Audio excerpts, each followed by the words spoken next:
Prior to Johnny Depp's divorce, I did not talk about Johnny Depp at all. I never thought about him, and to be honest, I don't think much of his movies. They're fine. It always seems like there's something interesting happening in a Johnny Depp movie, but it never seems to have much to do with Johnny Depp.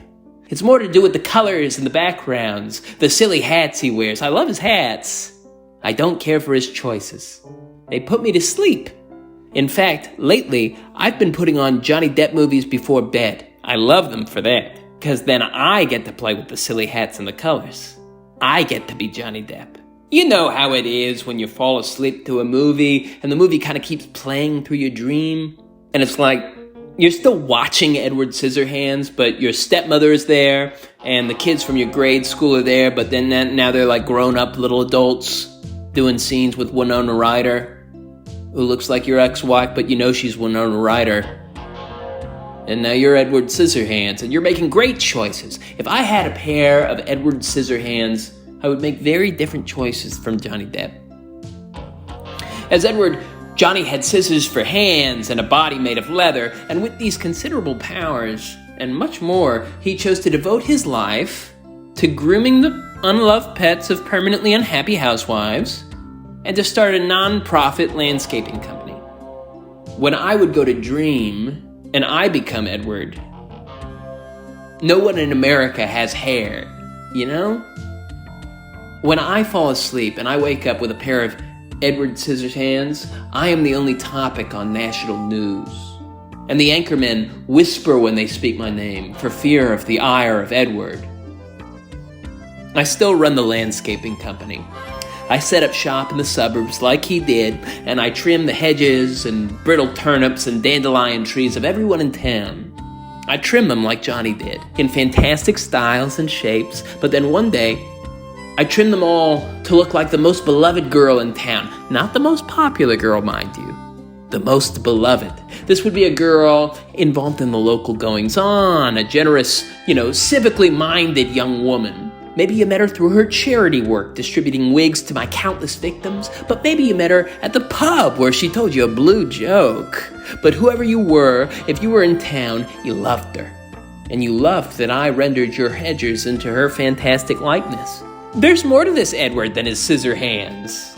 And as quickly as I'd earned your favor, I would earn the beloved girl's trust. I'd give her my ring.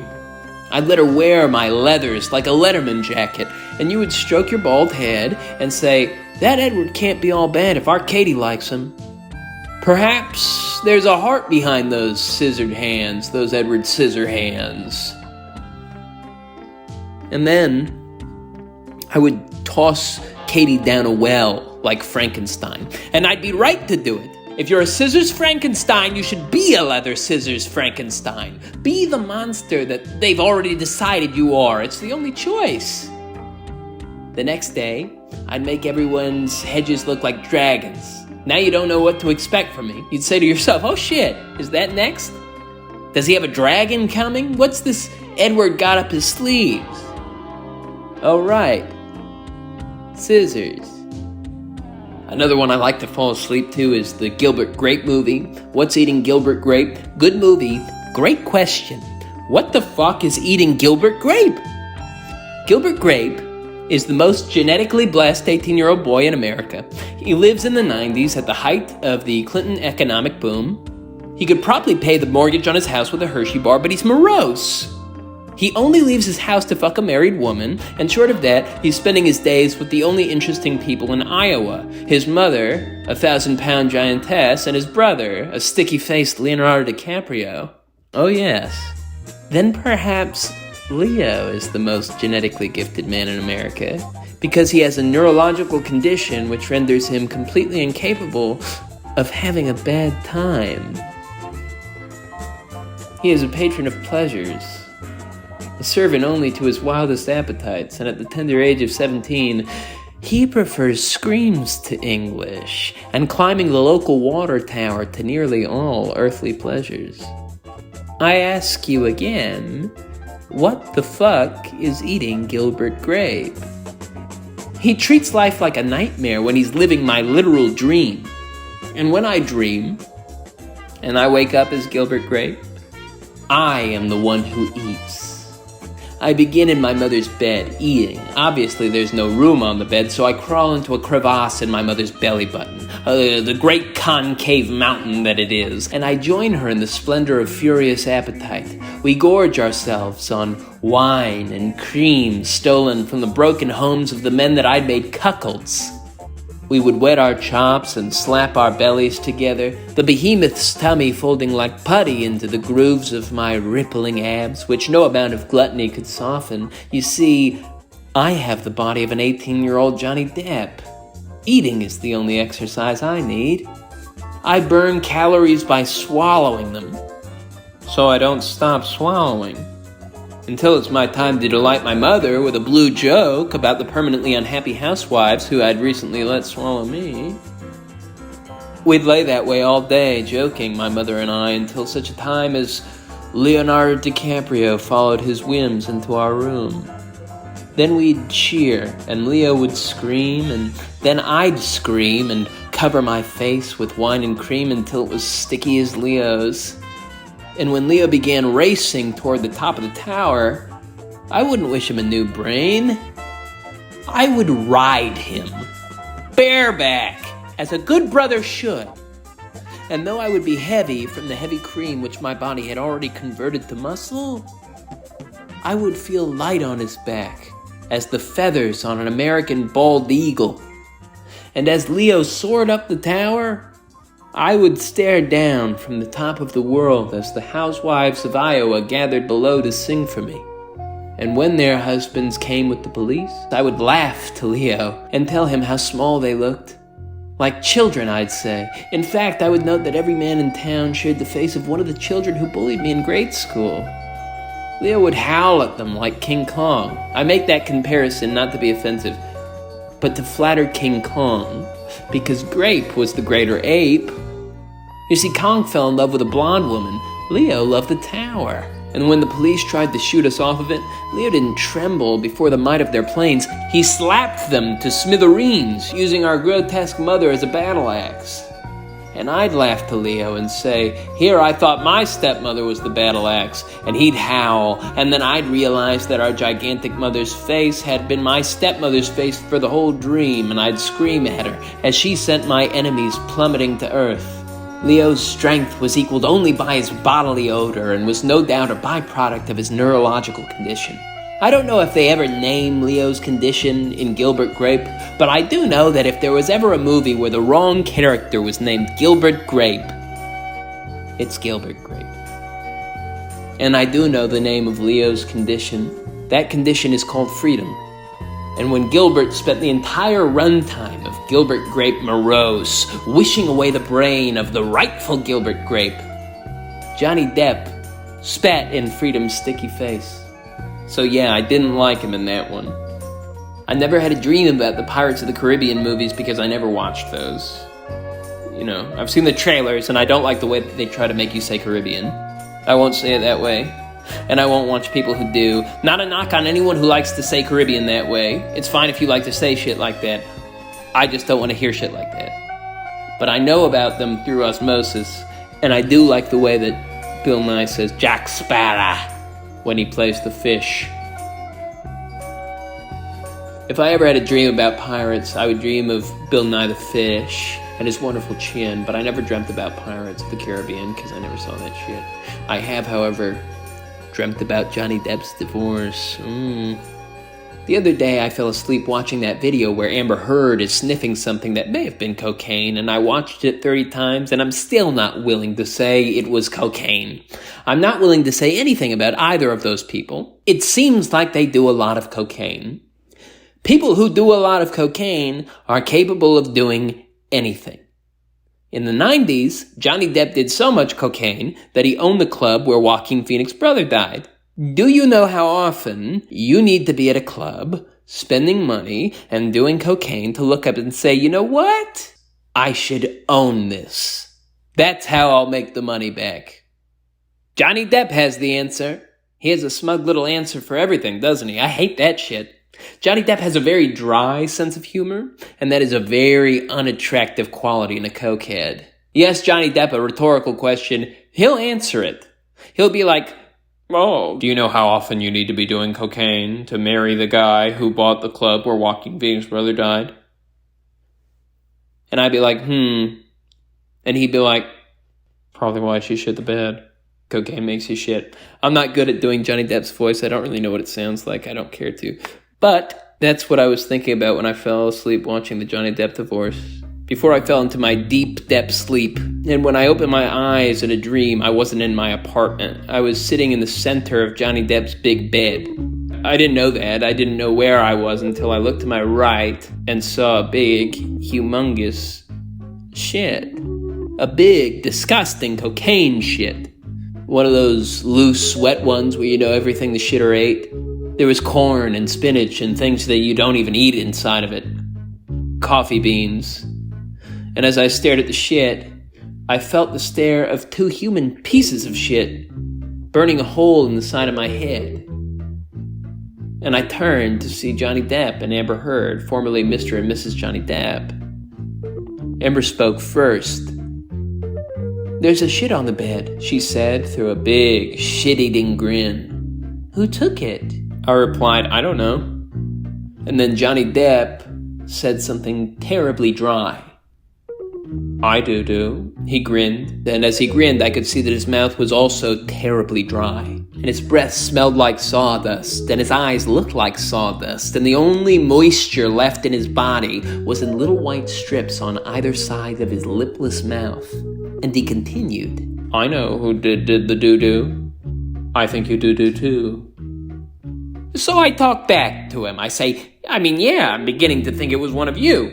But Amber Heard cuts in, and her voice cuts like a saw. "I think it was you, she said. "I think you did the doo-doo in our big, big bed." She was trying to match Johnny's tempo, but Amber Heard is not really dry like Johnny Depp. It's got a different sense of humor. It's not lesser, it's different. I said, "Look, I don't honestly give a shit what the two of you do in your home. Like if you want to fight and take big cocaine shits in your bed all the time, that's fine, but just don't make it my problem, okay?" Then I heard a familiar voice say, "I object." The voice belonged to my ex-wife. She looked like Johnny Depp's lawyer, but I knew she was my ex-wife. "Your Honor," she said, "the prosecution intends to prove that the doo-doo in Johnny Depp's bed is not only the defendant's problem, but a problem which is emblematic of a pattern of doo-doo dating back to before his wife left him for another man. I said, "Hold on! What does the shit in Johnny Depp's bed have to do with my marriage?" "Objection," said my ex-wife. "The defendant just referred to his marriage. The defendant is not married. His wife left him for another man. And a gavel clapped behind me, loud as though it weighed 1,000 pounds. I turned to see the judge, who had my stepmother's face. It made no sense, With her criminal record, she could never be a justice of the court. But she had a podium and a gavel, and one of those powdered wigs with the rolls, and she shouted sustained. That made sense, because she always took sides against me, even in the divorce. "If it please the court," my ex-wife grinned, "I'd like to turn your attention to the Maui Christmas cruise of 2008. And I said, "Oh, like you ever stopped turning my attention to the Maui Christmas cruise of 2008. I had a lot of things going on in Maui, okay? It was 100 degrees at Christmas. We were visiting my stepmother. It was an emotional time. Obama just won. I was riding that high." "Riding that high," repeated my ex-wife. "Yes, I couldn't have said that better myself." Johnny Depp grinned at his lawyer because her joke was terribly dry. "And what's more," she continued, "you rode that high so hard that I believe it rendered you incontinent." "I object," I said. "One shit has nothing to do with the other. Me shitting the bed at Maui Christmas has nothing to do with the shit in Johnny Depp's bed." "Overruled," said my stepmother. And I told her, "You're not a real judge. You're not even a real mom." And one instance on Christmas and another accusation 10 years later doesn't make for a really compelling pattern. And my ex-wife shot me that shit-eating grin that always sat on her face anytime she knew something I didn't, which was virtually all the time. "If it please the court," she said, "we have some surprise witnesses." and I watched as one by one the children from my grade school class crowded into the courtroom and began to laugh at me. They laughed at me the way that they'd always laughed at me, taunting me as they had ever since second grade when my parents got divorced and I began having my outbursts, screaming and howling, even pissing myself on one occasion, as they loved to remind me. They reminded me every day with great relish until I finally started hitting back, starting fights in the schoolyard, slapping them around with great relish, hitting them harder than their words could ever hurt me, hitting them long after their words stopped coming and their taunts were replaced with nervous chatter about how tough I was. That was fun. Even more fun was middle school when all their parents started getting divorced and I got to laugh at them. But of course by that time, I went to a new school which had new faces, and slapping those faces yielded new consequences which came from the Old Testament. But here I was in court, looking at the old faces of the young children, and they taunted me, and they chanted, "First you pee-peed, next you poo-pooed, now we're shaming you. And I looked at Johnny Depp's lawyer, and I saw my ex-wife's face, and she grinned. "I rest my case, Your Honor." And I rested my head on Johnny Depp's bed as he and his wife locked their mismatched hands and danced circles around me with the children, singing along, "First you pee-peed, next you doo-dooed, now we're shaming you." Their voices rasped, and their chatter shook the room. It shook the shit and rattled the spinach and the corn and the coffee beans until the coffee beans shattered and took root and began to bloom like weeds. With each round of their jolly taunt, the roots grew deeper, twisting and sprouting into a wretched tree, a dandelion tree, which swayed and dropped seeds to the manic rhythm of my enemy's laughter. And the dandelion tree grew wild and free and could not be contained by any room, not even Johnny Depp's. It burst through his ceiling, and its branches spread into the colossal night, and the tree was as large as the universe's skeleton. I wept to look at it, and I wept because I was tormented, and I wept over my divorce, and as tears smacked my cheeks, seeds from the tree smacked my tears. White dandelion seeds which rained down all around me and collected in little piles which the Depps immediately tried to snort. And I hated the Depps, and I hated the children who danced with them. I wanted revenge, but I had no idea what I was going to do, until a bony finger dried my eye, a frail, pale, bony finger which belonged to the nerdiest guy that you ever saw in your entire life. And standing beside him was his son, who looked nerdier. And they spoke to me in unison. "Hey man, are you just gonna take that?" And I took a deep breath. And I said, "Of course." I said, "Excuse me, Your Honor." My stepmother said, "What?" I said, "I'm ready to plead guilty." And my ex-wife said, "Guilty? What crimes are you willing to plead guilty to?" And I said, "Whichever. I am guilty of whichever crimes I need to be guilty of to be done with Johnny Depp's divorce. I need to move on with my life." "So you're willing to say that Amber Heard is completely innocent?" "Sure." "That you took the shit in Johnny Depp's bed?" "Fine. And what of Johnny Depp's crimes? Are you guilty of those too?" "What did he do?" "I don't know. He screamed at her a bunch. He called her a liar. Said, I'm sure he called her a bitch." And I said, "Yeah, I could see doing some fucked up shit like that. He was on coke, right?" Yeah, I could see it." "Really?" "Yeah, sure. I could see saying that. I could see saying something probably worse than Johnny Depp could say. You know, I can admit that. Whether it was about Amber Heard or the love of my life, it doesn't matter anymore. I'm sure I said some horrible shit just like that. And that goes for everything, all of it, the shit in the bed. Even if it seems like I have nothing to do with that shit, I played a part in some shit just like it, even though this shit with Johnny Depp and Amber Heard seems totally foreign to me, and it's full of weird fingers and coffee beans and all manner of shit that I don't relate to. I played a part in some shit just like it. I joined some chorus when some horrible shit happened to somebody, whether it was a kid at school or Chris Rock on the internet or whoever, and I dropped some shit into someone's bed who didn't want it there. And you know what?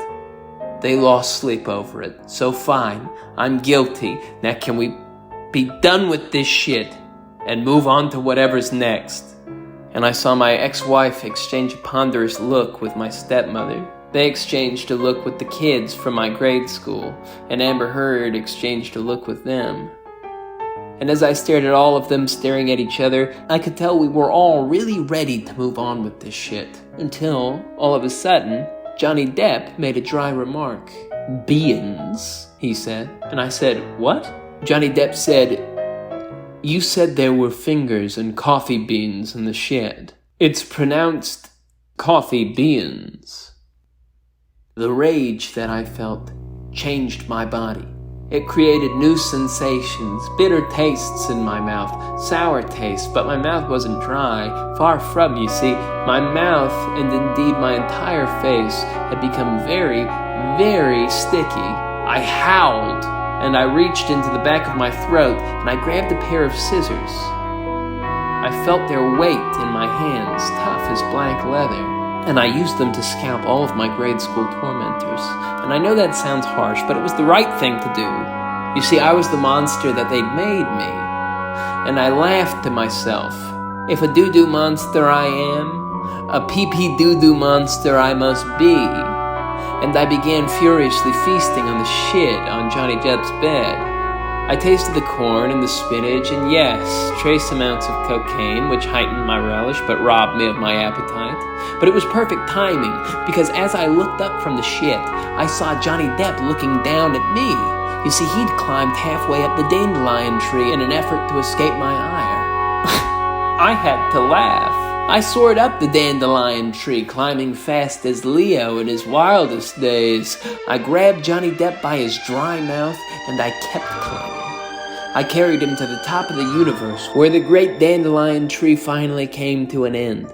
And the great dandelion tree looked like the skeleton of the universe, and for a brief moment in time, Johnny Depp was that skeleton's skull. And then I slapped him hard with my scissor hands. I slapped Johnny Depp with the strength of 1,000 grapes. I slapped Johnny Depp, and he plummeted to the earth as a shooting star. Thousands of white seeds and red grapes fell with him from the branches and created a picture in the stars, like when the Greek gods used to hang portraits of their great heroes in the constellations. And the picture was a perfect likeness of me slapping Johnny Depp in his dry-ass, coked-out mouth. And when Johnny Depp crashed down onto the earth, his dry-ass, coked-out mouth crashed into Amber Heard's dry-ass, coked-out mouth, and the resulting brush fire consumed the world. When I woke up in my own bed, I realized that I'd shit myself. And then the dream was over. And this shit, I mean, Gabriel. When I say loose, I like pouring out a pitcher of soup, this shit was. And it hurt me to take a shit like that. It was doubly painful because I realized that this shit was not an isolated event, but a part of the poo-poo pattern of my life. But I smiled in spite of it, because patterns, like that most fucked up of puzzles which we call love, can be broken. And though I had done the doo-doo in my bed that day, I knew that I was done with my shit with Johnny Depp's divorce. And it didn't last long. Shit like that never does. So I held my head high after I showered. And on my way to work, I bought a t-shirt that said, "I survived Johnny Depp's divorce 2022. Dress code be damned. My boss hates me anyway. Let him say some shit to my face. We're living in post-Will Smith slap America. And it's not a good time to be a fake tough guy."